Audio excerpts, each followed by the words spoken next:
اے لوگو تم اللہ سے محبت کرو، کیونکہ تمہارے پاس جو بھی نعمتیں ہیں سب اللہ ہی نے تمہیں عطا فرمائی ہے، وہی اپنے فضل سے تمہیں روزیاں عطا فرماتا ہے، اس لیے تم اللہ سے محبت کرو۔ معلوم یہ ہوا کہ محبت کا سب سے زیادہ حقدار اللہ ہے، اور اللہ اپنی محبت میں کسی کی شرکت کو گوارا نہیں کرتا۔ جس طرح اللہ اپنی ذات میں کسی کی شرکت برداشت نہیں کر سکتا، ٹھیک اسی طرح اللہ اپنی محبت میں بھی کسی کی شرکت کو برداشت نہیں کر سکتا۔ آپ اندازہ لگائیے، اگر آپ کی آنکھوں میں ایک بال چلا جائے، آپ کس قدر پریشان رہتے ہیں جب تک وہ بال آپ کی آنکھوں سے نکل نہ جائے۔ آپ کے دانتوں میں سپاری کا ایک قطرہ پھنس جائے، آپ پریشان ہو جاتے ہیں جب تک کہ وہ سپاری کا قطرہ آپ کے دانت سے نکل نہ جائے۔ آپ کے ہاتھوں میں ایک بانس کی سلک گھس جائے، آپ پریشان ہو جاتے ہیں کہ جب تک کہ وہ بانس کا سلک آپ کے ہاتھوں سے نکل نہ جائے۔ آپ کے پیروں میں ایک کانٹا چبھ جائے، آپ پریشان ہو جاتے ہیں جب تک کہ وہ کانٹا آپ کے جسم سے نکل نہ۔ یہ جسم اللہ کی مخلوق ہے جو اپنے اندر کسی غیر کو آنے دینا پسند نہیں کرتا۔ اللہ رب العزت تو خالق کائنات ہے، وہ اپنی ذات میں، اپنی صفات میں، اپنی محبت میں کسی کی شرکت کو کیسے برداشت کرتا ہے؟ حضرت ابراہیم خلیل اللہ نے اپنے بیٹے اسماعیل سے محبت کی، اللہ کی جانب سے حکم ہے اے ابراہیم تم اپنے بیٹے کو میری راہ میں قربان کرو۔ حضرت یعقوب علیہ السلام نے اپنے بیٹے یوسف سے محبت کی، 40 سال تک یعقوب علیہ السلام کو یوسف کی جدائی میں رونا پڑا۔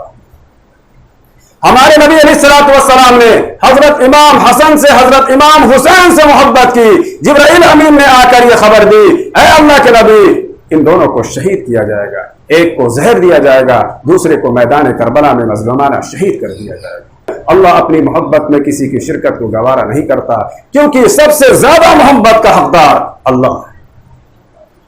اسی لیے اللہ کے نبی نے فرمایا اے لوگو تم سب سے زیادہ اللہ سے محبت کرو، کیونکہ وہی تمہیں روزیاں دیتا ہے، جو کچھ تمہارے پاس نعمتیں ہیں وہ اللہ ہی کی ہے۔ کیونکہ ہمارے نبی صلی اللہ علیہ وسلم کی دعا ہے اے اللہ میں تجھ سے تیری محبت مانگتا ہوں، تو اپنی محبت میرے دل میں کوٹ کوٹ کر بھر دے، اور میں ان تمام لوگوں کی محبت مانگتا ہوں اے اللہ جس سے تو محبت کرتا ہے، تو اپنے محبوب بندوں کی محبت، اپنے برگزیدہ بندوں کی محبت، اپنے نیک بندوں کی محبت، اپنے اولیاء کرام کی محبت ہمارے دل میں کوٹ کوٹ کر بھر دے۔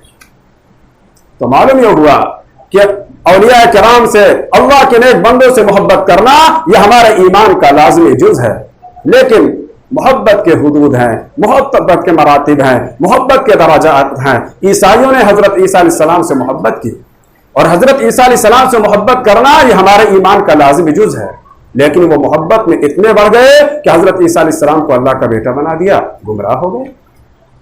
یہودیوں نے حضرت عزیر علیہ السلام سے محبت کی، یقیناً حضرت عزیر علیہ السلام سے محبت کرنا یہ ہمارے ایمان کا لازمی جز ہے، لیکن حضرت عزیر علیہ السلام کی محبت میں اتنا بڑھ گئے کہ حضرت عزیر علیہ السلام کو اللہ کا بیٹا بنا دیا، خدائی اوصاف کو ان کے ساتھ متصف کر دیا، یہ بھی گمراہ ہو گئے۔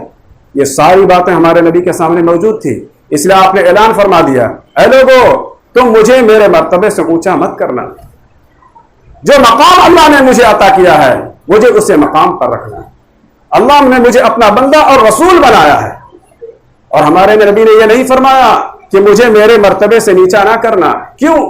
کیونکہ کسی مسلمان کے بارے میں یہ تصور کیا ہی نہیں جا سکتا کہ وہ اپنے نبی کی شان میں گستاخی کرے گا، اپنے نبی کی شان اور مرتبے کو گھٹائے گا۔ ہاں یہ ضرور ہے کہ محبت میں وہ نبی کے مرتبے کو اللہ کے مرتبے کو پہنچا دے گا اور وہ گمراہ ہو جائے گا۔ اس لیے ہمارے نبی نے اعلان کر دیا کہ اے لوگوں میرے مرتبے سے مجھے آگے مت بڑھانا، جو مقام اللہ نے مجھے دیا ہے اسی مقام پر رکھنا، پھر میرے بعد یہ کے بعد دیگرے جن کے جو مراتب ہیں اسی حساب سے اللہ کے نیک بندوں سے محبت کرنا۔ اس طریقے سے ہمارا ایمان سلامت رہ سکتا ہے۔ اللہ تعالی ہم سب کو تمام اولیاء کرام، تمام اللہ کے نیک بندوں سے محبت کرنے کی توفیق عطا فرمائے، ان کے نقش قدم پر چلنے کی توفیق عطا فرمائے۔ وآخر دعوانا ان الحمد للہ رب العالمین۔